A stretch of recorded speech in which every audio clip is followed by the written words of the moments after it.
Hi there! So welcome back for some more Danganronpa 2. Okay, so this is not quite the way I did it with the first game, but the intention with this video is to kind of just talk a little bit about the game itself. You know, some more in-depth commentary.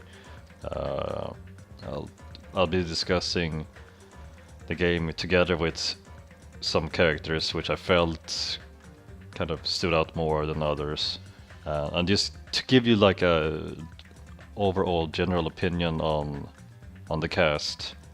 There will be comparisons between this game and the first game, and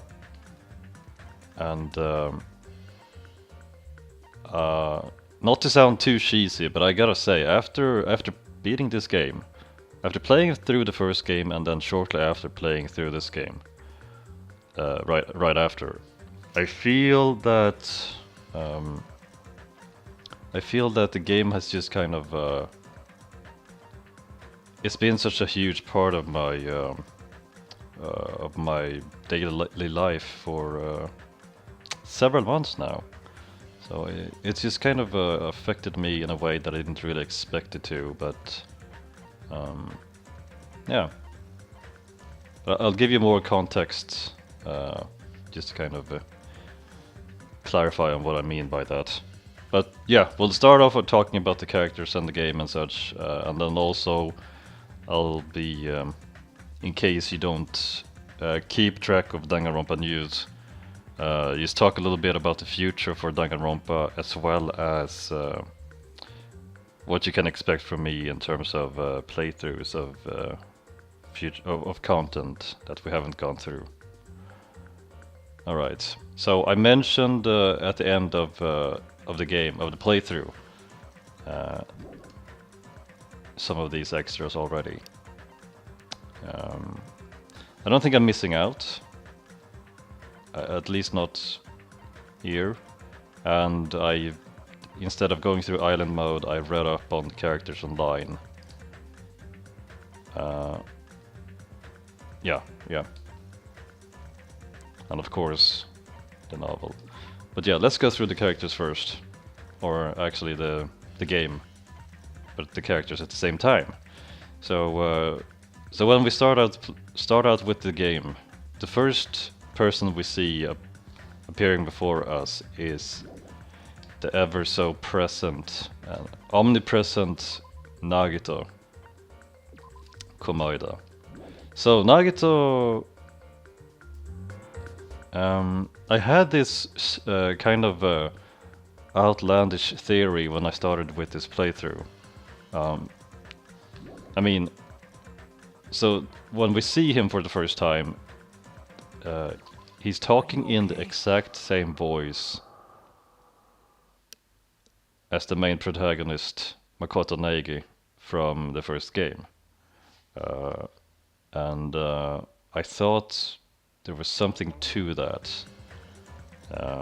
So Nagito, he wears a hooded jacket, which is kind of military green, red, with red patterns on it. And I couldn't help but notice that I saw similarities between him and Makoto.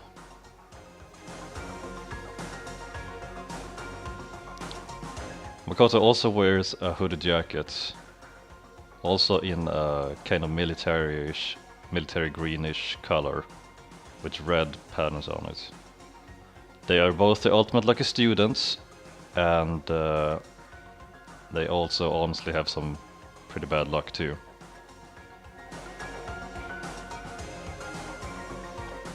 I say this because Makoto, he ended up in the events of the Killing School Life because he was randomly selected to attend Who's Peak Academy.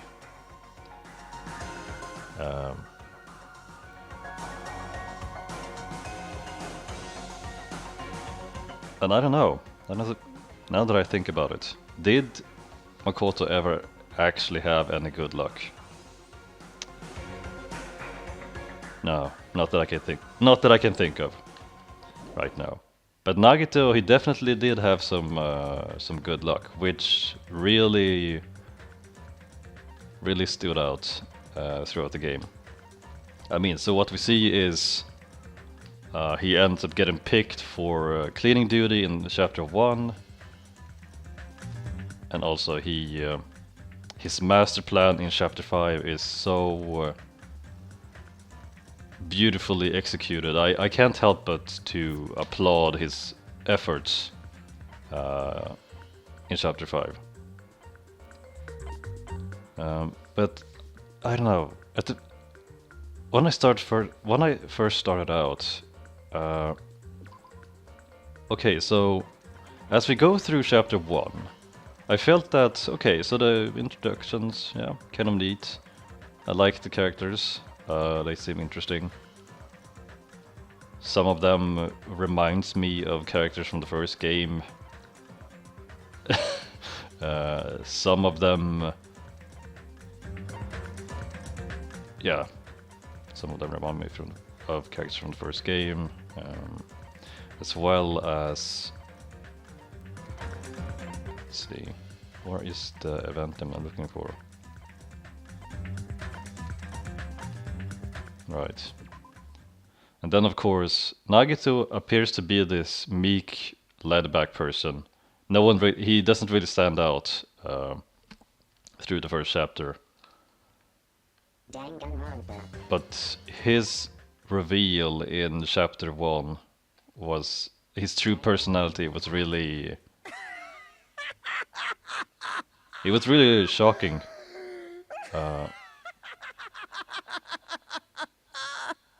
But at the same time, I felt that it was a nice twist. I think I had some previous expectations when I started this game. So I was expecting something crazy to go down. And of course, it does happen. Just not the way I thought it would. But really, I don't know. There's just things that I felt they did better in the first game. And there are other things that I felt that I improved upon in this game, which is something I kind of touch upon in the previous video. But I felt that maybe because it was the first time, when I started playing the first game, what transpired in chapter 1 was, to me, it was more of an emotional shock. It kind of set the bar for what I came to expect from the rest of the chapters, as well as this series as a whole.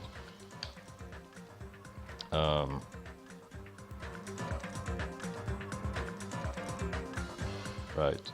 I mean, what we see happen in chapter 1 in the first game, it shocked me so much.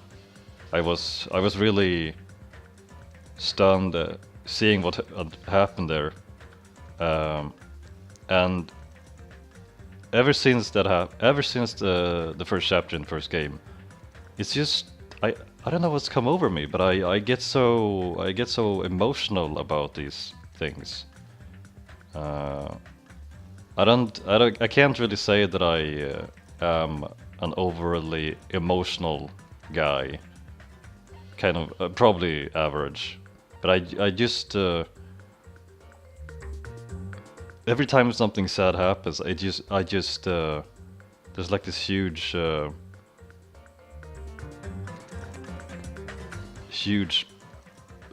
sphere of sadness which just starts to well up within me.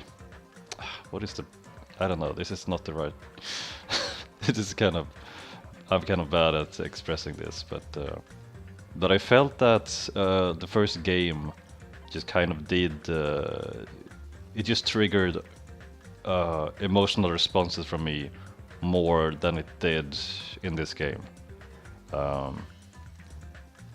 Maybe it was inevitable for me that I would have some expectations of this game, but comparatively speaking, I felt that the first game just did it better overall. don't get me wrong, I like what happens in this game. It's just not as good as in the first game. If I have to rate, like, if I can think of all of the sad moments that and memorable moments which just makes me so emotional, I think the first game did it, comparatively speaking, better. But I liked the premise, what started out in the first chapter. I mean, we see these peaceful events happening, and you just know that something bad Don't forget about me. Is going to happen, which it of course does. Danganronpa. And yeah, the game really takes a turn for the worse. I mean, the first chapter, I remember it so well when I played it. The feeling is just so... everything just completely changes by the time Monokuma appears. But of course, by the time he does, he, as the virus, has already infected the Neo World program. And everything is just going to take a downhill turn from there. Is that the right word? Probably not.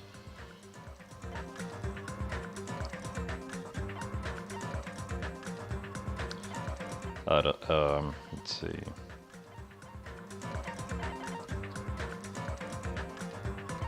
Right, I mean, the first chapter is kind of like introduction of everything. But Nagito really stood out to me there.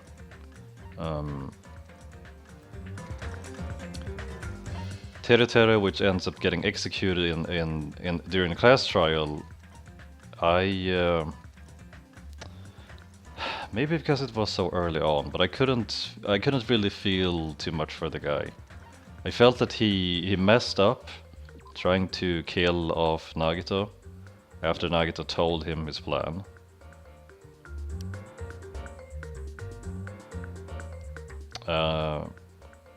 But I felt that his personality was just... I didn't like him. I didn't. Maybe because of that I wasn't really... His execution didn't really make me feel too much. I felt that he messed up, and kind of akin to what Mahir tells him at the end. You stupid. As if, why did you have to do this? Why did you screw up? It was rather sad in a sense, but just not in the same way. It just wasn't the same.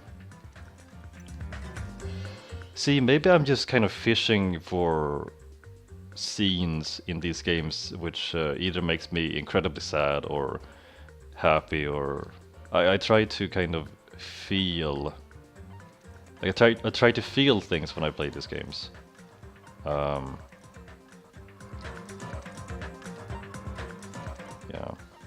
of course they changed the soundtrack a little bit. Something which I've been thinking of throughout the whole game is how they have new tracks for how do you put this? The spare moments. And they also have some new tracks for the happy moments.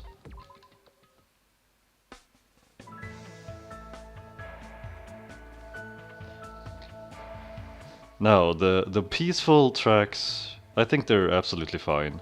Very, very calming to listen to. And I don't know, I actually kind of like Monomi's theme when it starts playing in... where is it? I can't find it now. Great. Hold on.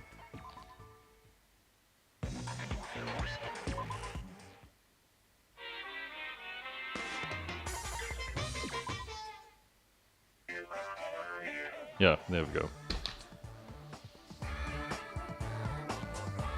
But yeah, the music in these games are a big part of my overall experience, really. I feel that there's like these funky or not so serious moments that are playing whenever there's tracks like this one, whenever Monomi appears. And there's the sad ones or more serious ones when Monokuma is doing something. Not that one.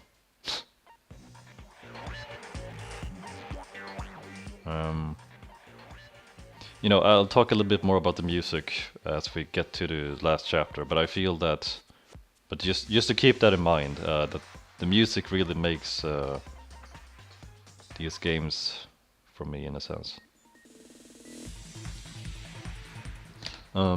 Okay, so chapter 1, I think it was a good start, but chapter 2 is when it is revealed the relationship between Fuyuhiko and Peko. And I've gotta say, the last moments, the last parts of the class trial before Peko's execution, to me, that is one of the saddest moments in this game for me. It's just so...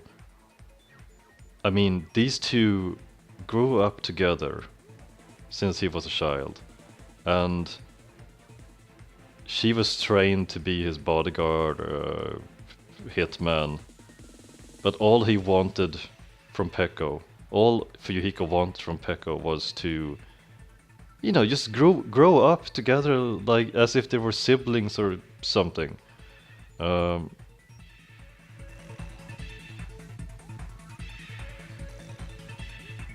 It's just so it's so touching, even though the fact that they are related kind of just smacks you in the face.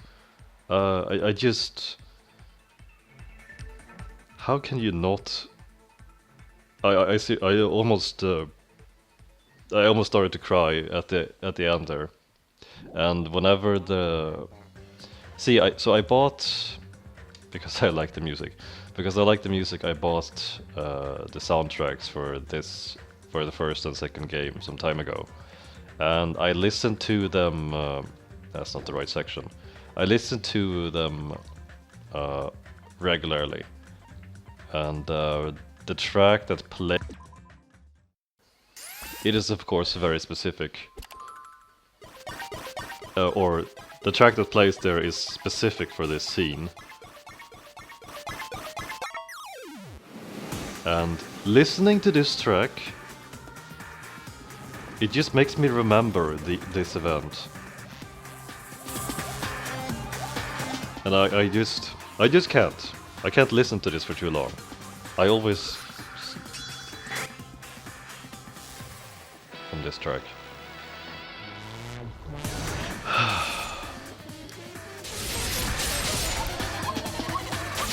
The execution is maybe not sad in itself, but the scene that happens before and after, the scenes, they're just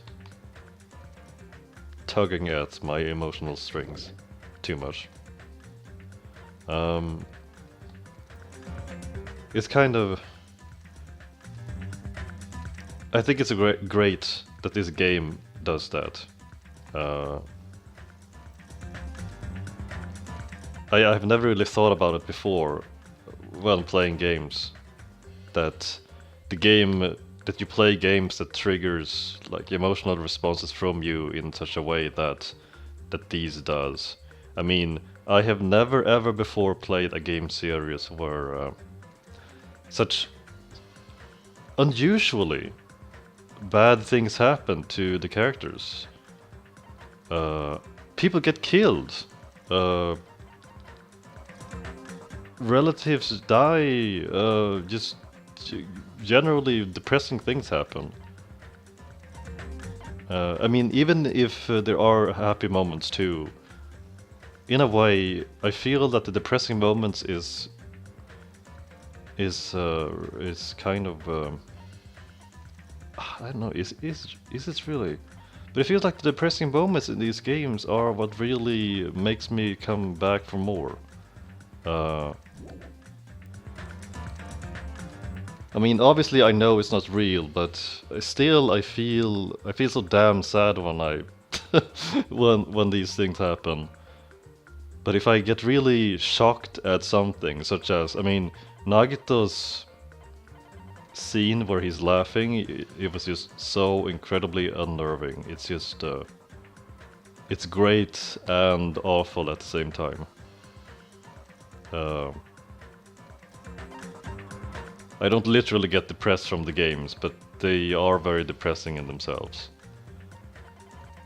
And I think it's beautiful in a sense that that these things happen in the game.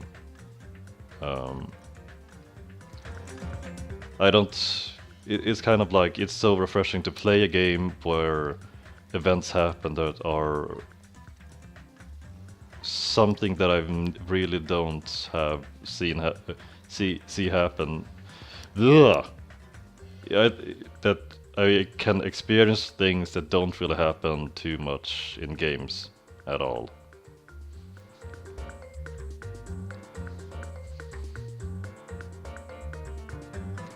Yeah. And certain events just they just stick to my mind, and I remember them so well long after I played the game. It's like then I can just sit down with other games and I just play through them and I barely remember anything. But the events in these games just they're so memorable that it's hard for me to forget them. It's yeah, it's refreshing.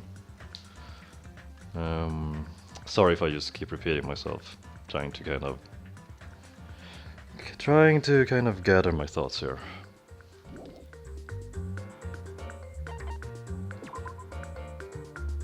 But yeah, if we talk about the characters themselves,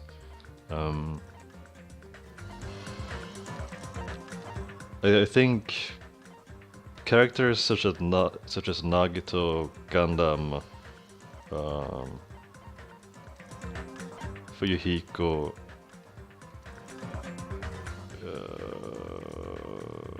maybe not, maybe Shiaki. Yeah, some of these just stand out a little bit more for different reasons. Hajime just being the mastermind behind it all. It was a classic revelation at the very end. Nagito, I feel that despite Nagito, all the things that Nagito did, some could say that he was misguided and confused.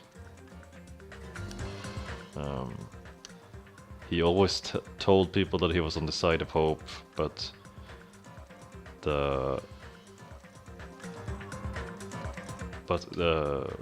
his actions were supposed to justify, but his means are justified. What is the right term? That everything he did, he felt that it was okay just so that he could see hope rise. So if he would do things that would cause despair, it was only so that he could see the ultimates, because he admired them so much, to rise from the despair and hopefully create absolute hope. There is no way I can sympathize with him, but he technically was on everyone else's side. I don't know, he's yeah, I can't understand him. But I felt that for all he did, it was creepy and unnerving, the things he did. But still, at the very end of chapter 5, when we see him when we see his video on the laptop, when he gives the password to the ancient ruins, I feel that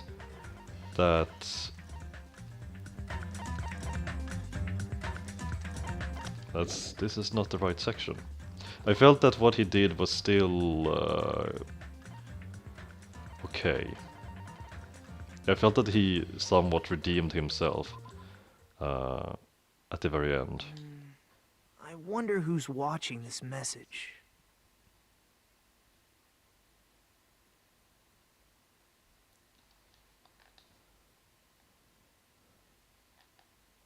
Ooh, yeah.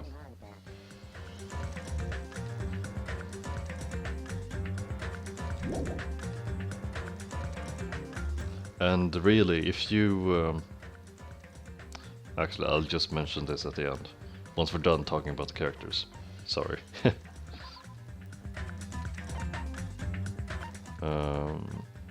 Oh yeah, I totally forgot what I was talking about before about when I saw Nagito for the first time. So because Nagito is wearing a jacket similar to Makoto, and he has the same voice actor, I even had a theory in the beginning that Nagito was actually Makoto, except that he had grown a bit taller, he had changed his hairstyle drastically, but he had lost his memories somehow again, and was unfortunate to end up on the killing school trip after having survived the killing school life. Of course I had to discard that theory pretty fast, but I honestly thought that this was Makoto. Again. Somehow. And I thought that maybe the same thing applied to Byakuya, which wasn't really the real one. But I felt that he had somehow lost his memories, ended up on the killing school trip, and he had somehow grown kind of fat compared to his normal physique. Of course, that didn't turn out to be true either. But it was a short-lived and at the time seemingly plausible theory that I had in the beginning of the game.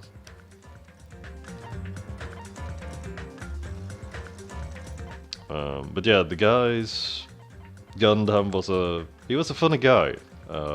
I've already talked about my feelings and his ending, how it all ended. I felt that it was appropriate. He went out the way that he wanted to. He was a hero for saving everyone from that god-forsaken funhouse.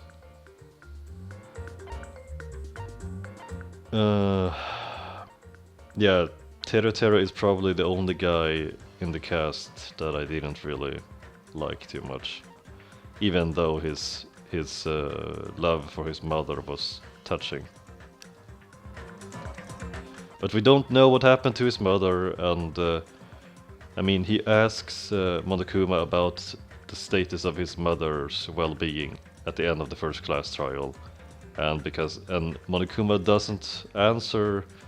So I don't know. It's up in the air whether she's still alive or not. I am going to assume that she might not be, because this game can be terrible and cruel. Yeah. Otherwise, the other guys were mostly enjoyable. Some of them became maybe slightly less so. But yeah, I think the guys generally had a good run. For Hiyoko, I didn't like the guy in the beginning, and I felt that he improved as a character throughout, well, ever since chapter 2, after Pekko's death. I felt that he improved as a character, from being seemingly rude and a lone wolf, and he turned into a character that that I liked him. I felt that he like he made a promise he made a promise after Pekko's death to survive and get off the island together with everyone else, which is like a U-turn compared to the behavior he exhibits in the very beginning. So I felt that he really changed his character and turned around. And because of this, he stands out more to me than compared to some of the others, which maybe didn't really. I mean, yeah, but I think they were generally good guys. The interesting thing is that none of the characters in these two games have really been like we haven't had. Okay, we've had serial killers, but we haven't had true to honestly evil persons that really wants to kill everyone on this island. Maybe that would make everything too obvious when dealing with this, with him, with someone who is, I don't know, the ultimate killer or something. But I don't know.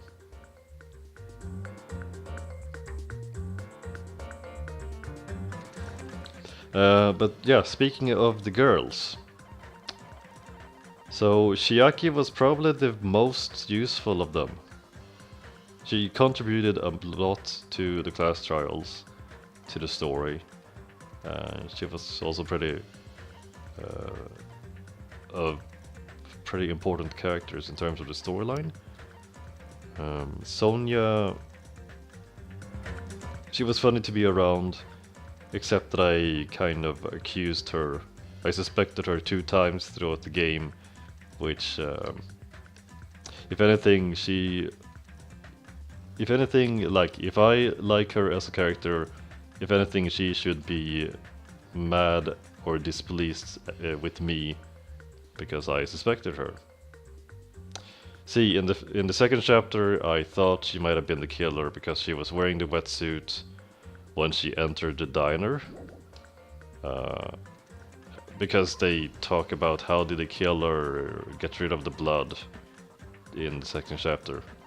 And they talk about, oh, but the killer wore a wetsuit. Which was the exact same thing that Sonia did. Where is it? Here we go. It is to prevent sunburn. I do not want my skin to be sun damaged. And there were wetsuits inside the closet where Hiyoko was lying. Very close to you. And also where the killer was hiding. You can see the wetsuits there to the left. And also she arranged a beach party.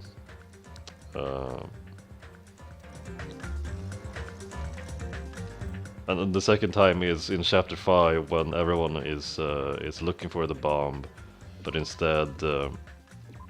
However, that plan was an utter failure. But instead, we see Sonia at the military base. It was not real. It was merely a fireworks display. Although she does explain later why she went there. Danganronpa. So maybe that one is on me. But I felt that it could have been her in chapter 2.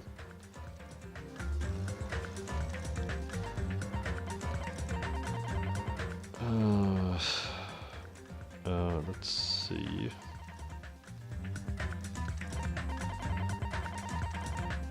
Now, I talked about chapter 3 and 4 throughout the playthrough. I didn't like the way things planned out. I felt that the motivations for both chapters were not to my liking.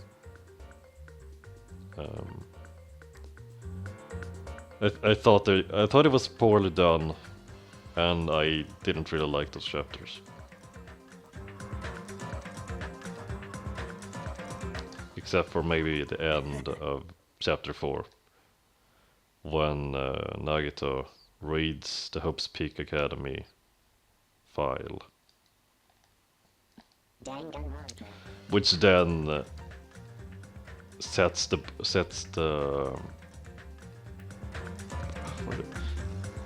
which then is just a precursor to what happens in chapter 5. Well, there are the bombings. Where is it? So when I talked about chapter 5, when we played through it, when I encouraged people to remember everything that happens there, so the culmination of that is simply that everything that Nagito does in chapter 5 is because of what he learns at the end of chapter 4 when he's reading the file on everyone.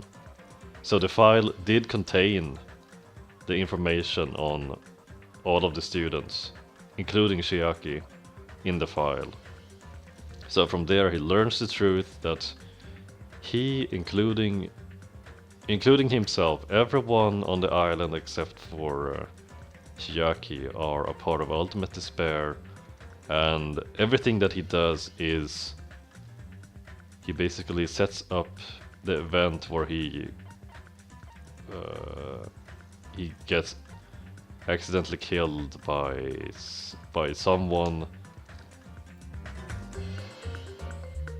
so that everyone else, and just, you see what happens during the class trial.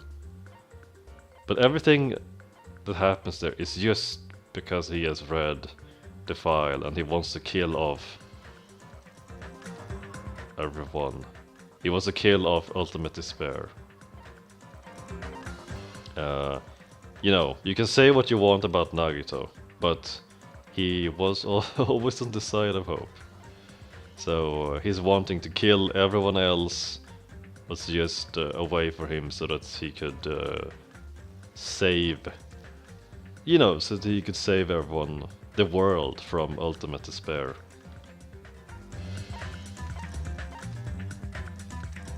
But as we see during chapter 0, which takes place before everyone comes to the island, he was also part of the same group, and he was possibly more confused than everyone else because of his love for hope, and because he had joined Ultimate Despair and still felt some twisted kind of love for Junkol, just like all of the other members. So the members of Ultimate Despair worshipped Junkol and Oshima. And even though he says here that he wants to kill her, and that he had taken her arm, so that, I think he says something about stealing her power. But he was just incredibly confused. Even when we see him throughout the game, where he's not his self as he was when he was a part of Ultimate Despair, it's still the things he does are still things I could imagine someone from Ultimate Despair would do.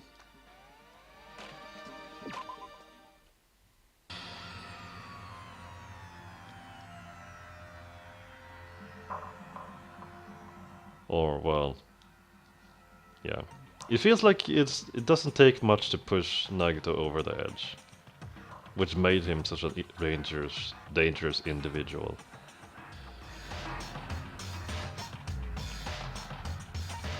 Too bad you can't make the music stay when you leave this section. But just to go back to the girls again. Chiaki, I was kind of sad when she was executed.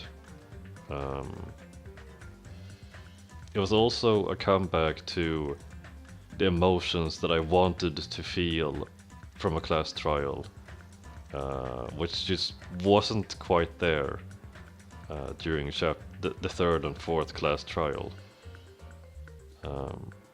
because someone who I cared about was killed. This is terrible thinking. What am I even? Why do I enjoy this? But it's more like I don't. It's partly that I want to feel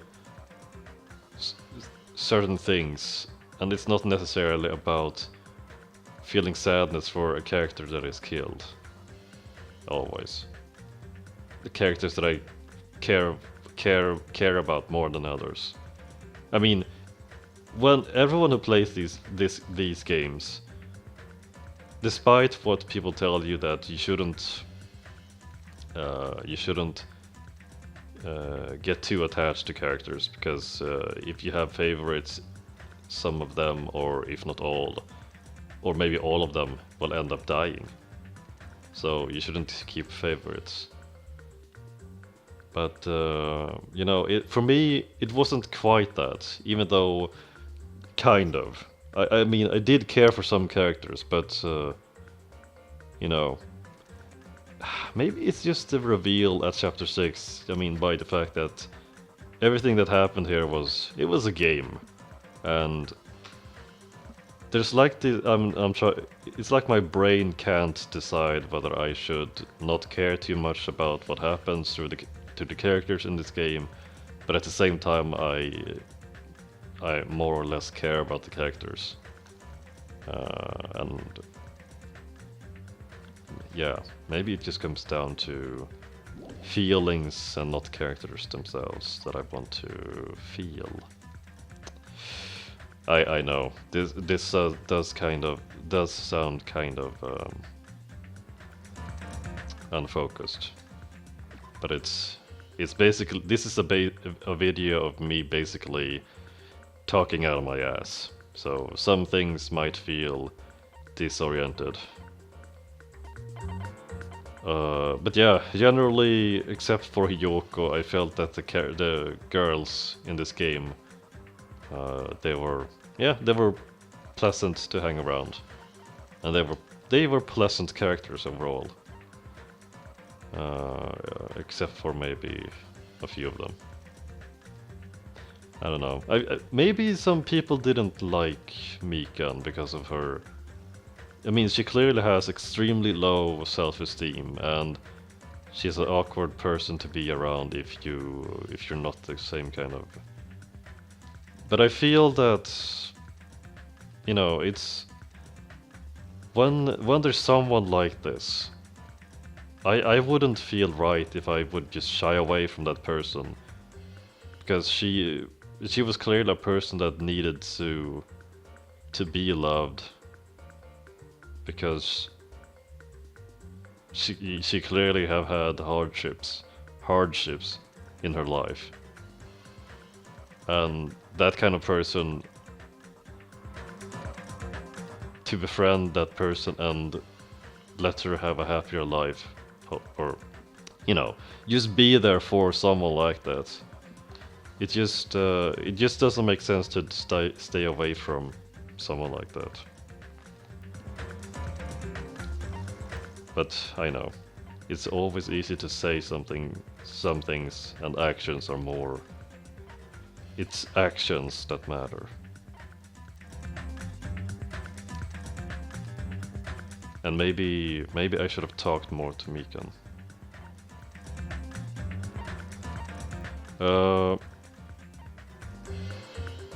Yeah, some of these were fun to hang around with.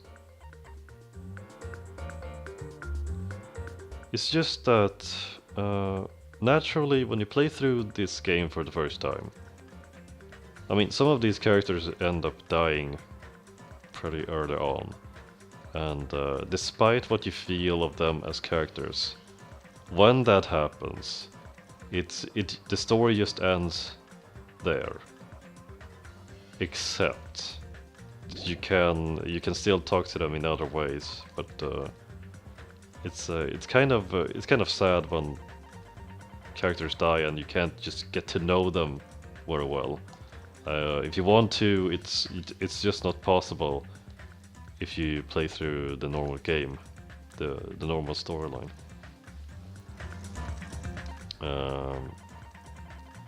But yeah, overall I didn't like the extras in this game too much.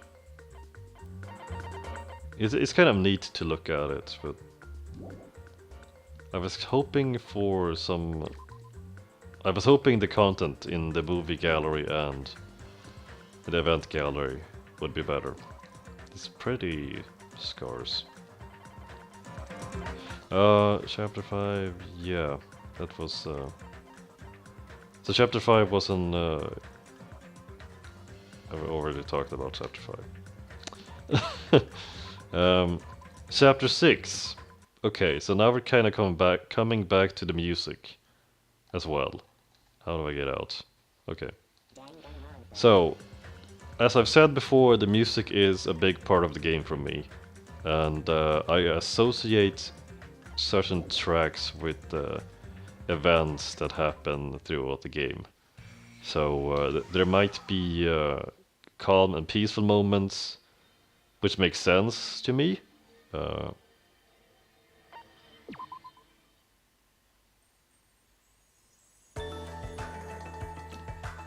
Take some time for the music to start up.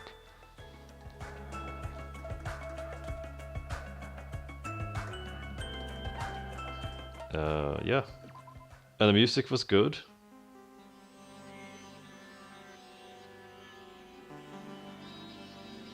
It felt appropriate most of the time. But in chapter 6, I felt that they were just kind of... They were just throwing so many facts and revelations at you. I didn't like it. Just too much secrets that were uncovered.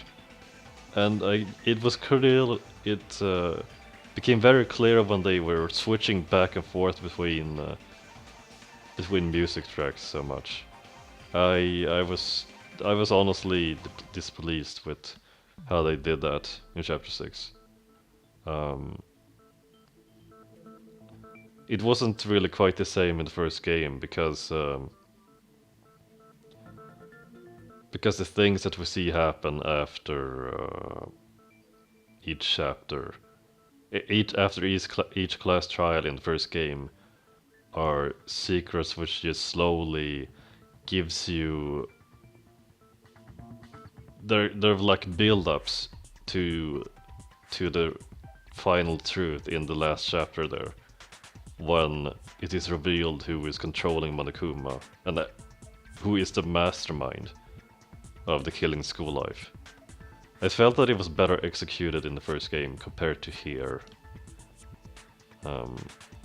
But fine. Okay, so the premise is different in this game. They couldn't really do the same things that they did in the first game here, so they had to do something different. And the approach they used, it was not as good. To sum up chapter 6.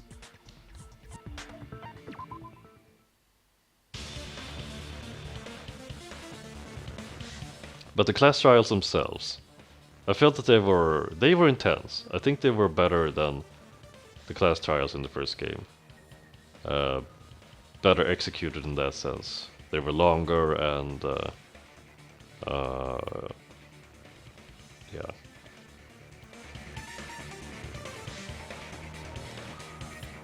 Except for the fact that maybe some of them were very hard to figure out. I mean, if you're the kind of person who play these games and you're trying to figure out the truth behind them before the game tells you, I felt that there were times when that was rather difficult. Like chapter 2, I did not see that coming, in any way whatsoever. Maybe that's a good thing sometimes, but maybe this is a minor pet peeve. Let's just drop it. But it is a pet peeve, regardless.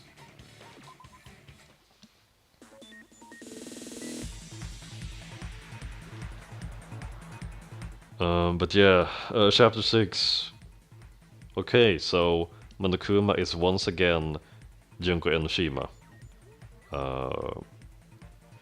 I guess I'm fine with that. In a sense, Junko is such a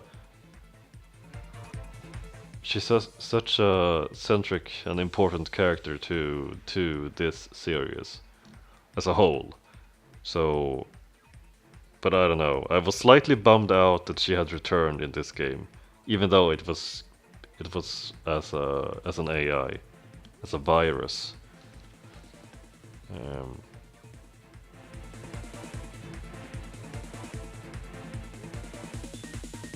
yeah. I mean, because when I saw Monokuma in the beginning of the game, I really thought that I was really thinking it can't be Junko because she's dead. So who is controlling Monokuma this time? Except that no one is really controlling Monokuma because it's a game. So Monokuma is literally Monokuma.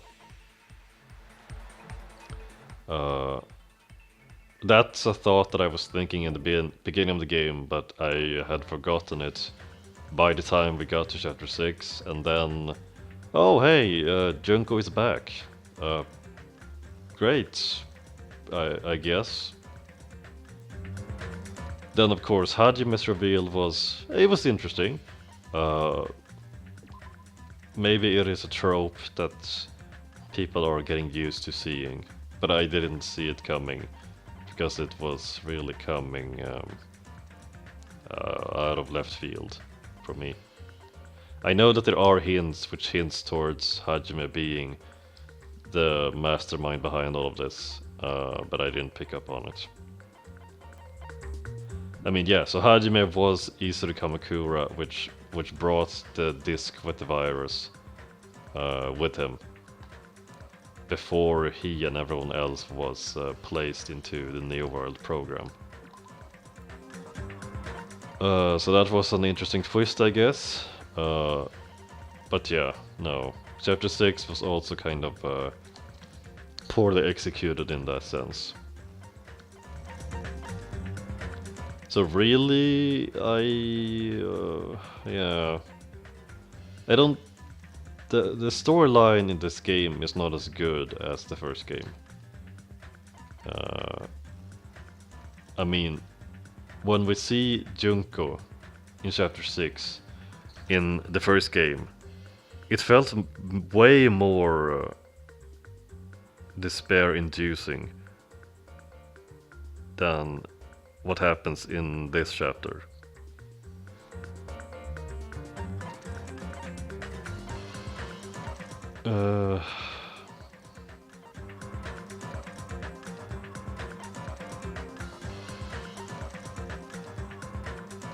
I did think it was interesting to see characters from the first game appearing here, though. There is nothing more we can do. Regardless, there's no need for us to do anything. Danganronpa. I think that they have some room to build up on they have some room to flesh out what happens with, you know, they have some room to flesh out the future foundation. It will be interesting to see how they do that in the future.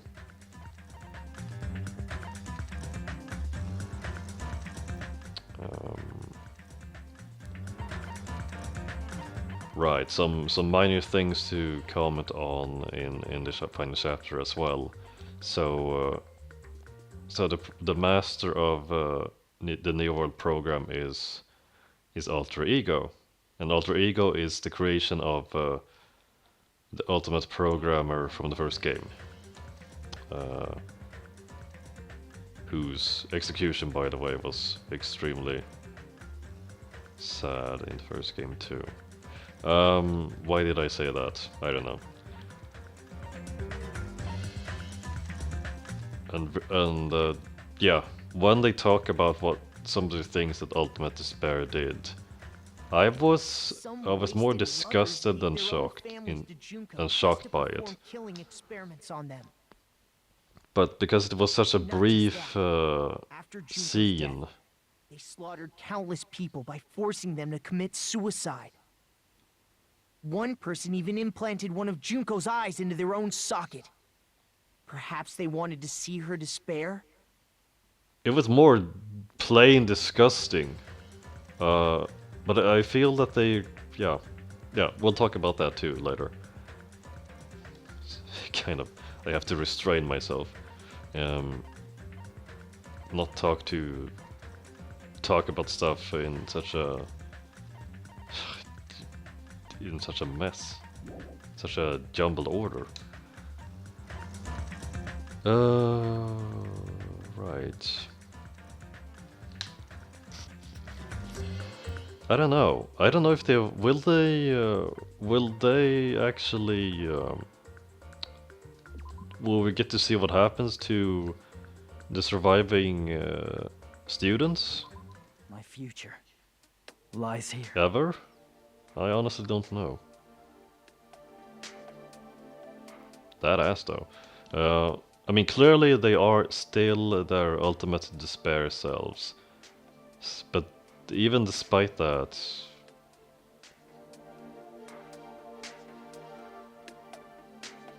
yeah. I wonder what's going to happen to them. Something that I've seen written, but I can't find it where Monokuma actually mentions this, is the fact that because Nagito and Mikan were the ones that realized that this was all a game, that this was all part of a game, makes it more likely that that because they died, they are more likely to be able to wake up from their coma. But the chance is almost zero for everyone else. But because both of them realize that this is not real, Monokuma mentions somewhere that it's more likely that they will wake up. And I can't find where he actually tells them that. Tells everyone that. Or where he ever mentions it. I don't know. Is this... Maybe this is written somewhere in the art books or something.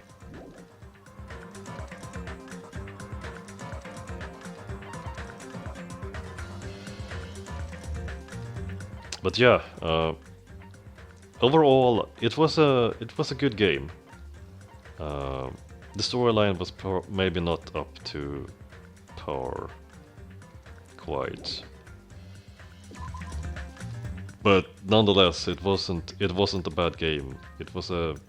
I liked it. I would still recommend anyone to play through both games, definitely. Yeah, also, some of these characters I haven't really commented too much on. I feel that really to get to know characters better, you have to play through all of their free time events. So if you haven't done so in the actual game, in the story mode, whatever you want to call it, you should definitely do it in island mode to unlock all their free time events, to really get to know them better. Now I don't know how much you get to know some of these characters because I haven't really played through island mode very much. But if not, if you are the kind of person who really enjoys to get to know all of the characters here, like you try to really wrench out all of the good stuff this game has to offer.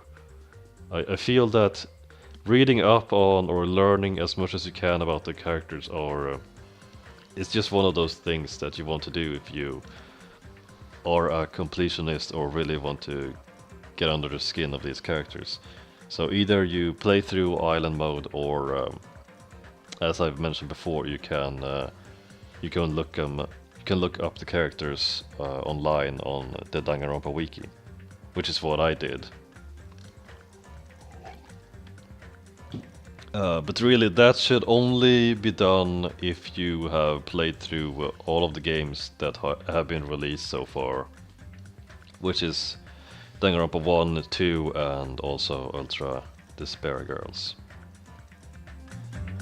Other than that, you can, as I mentioned also some in the previous video, you can also read through the Danganronpa Zero novel, hopefully translated if you can't read Japanese. And you can also, this is more like meat on the bone, but you can also check out novels which appears in this game as well as in Ultra Despair Girls. Just kind of get you more meat on the bone. Especially, this novel is especially interesting if you play the first game.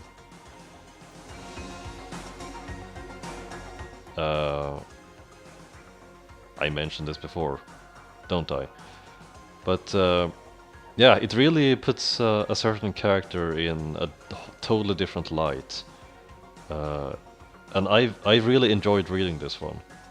I think you should do too. But enough about that.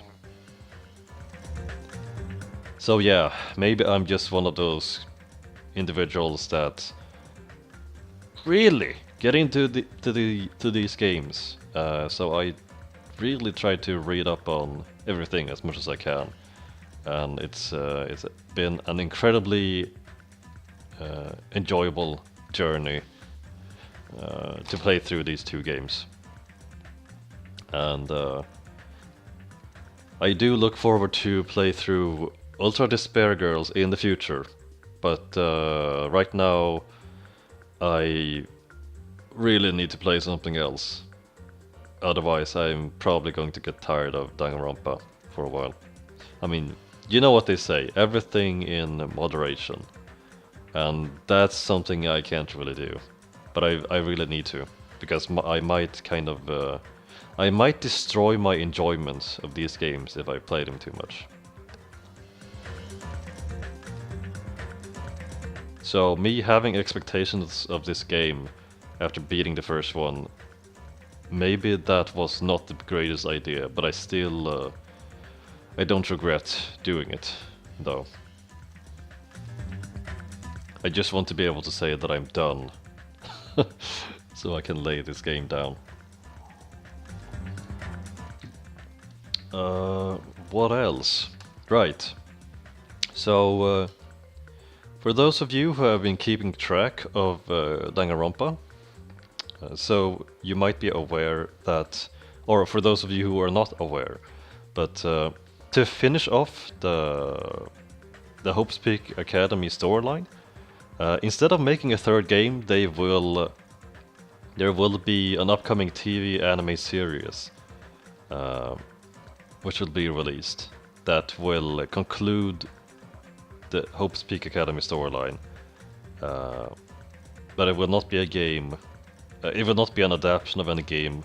It will be a story which is completely original. And for some reason they felt that they couldn't end it with a game. So yeah, so they are releasing two volumes. The first one is called the Future Volume, which will be about the Future Foundation members, including the survivors of the Killing School life, which comes out in July this year. So July 2016 is when the Future Volume comes out. And the second volume is the Despair Volume, which is a prequel to this game.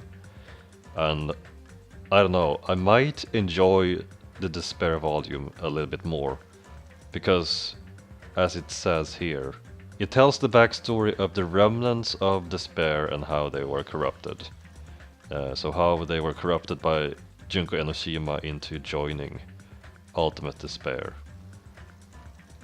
But then again, without saying too much about the future volume, I think it also can be a good one. Now, it is the same studio that animated the Danganronpa 1 anime, which is making this series.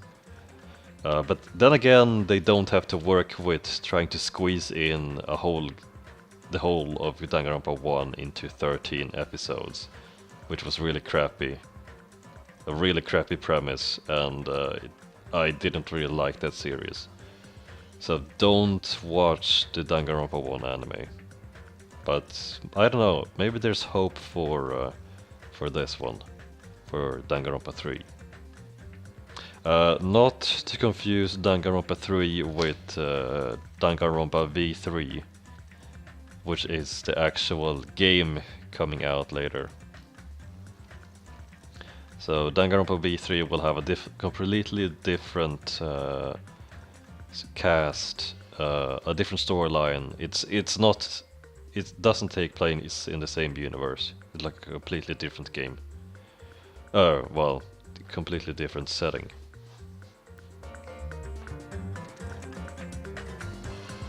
But yeah, I look forward to playing Danganronpa V3 in the future, as well as Ultra Despair Girls before then, of course.